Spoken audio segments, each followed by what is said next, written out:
جو بندہ پاپا کہتا رہا، بابا بنا کے رکھا باجوہ کو، بے سے باجوہ بے سے بابا، اب وہ بے سے عمران خان بغیرت بن گیا کہ وہ کہتا ہے کہ جی مجھ سے تو یہ فیصلے پوچھے بغیر کیے جاتے تھے، تو کیا منہ میں چنچنا لیا ہوا تھا؟ آپ نے بھی کہا تھا کہ ہمت پکڑے، تو انہوں نے ہمت پکڑ لی، آپ کیوں ساتھ نہیں دے؟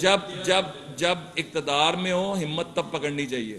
یہاں پر بہت جنرلز، میں کھل کے کہوں گا، بہت ججز اور بہت بیوروکریٹس جب ریٹائر ہو جاتے ہیں پھر ان کے اندر وطن کی محبت جاگ جاتی ہے. وطن کی محبت تب جاگنی چاہیے جب آپ کے پاس اقتدار ہوتا ہے، اور اللہ کے فضل سے ہمارے پاس اقتدار ہے. ہم تمام چیزیں آئین اور قانون کے مطابق کریں گے اور قوم کو دکھائیں گے. بہت شکریہ.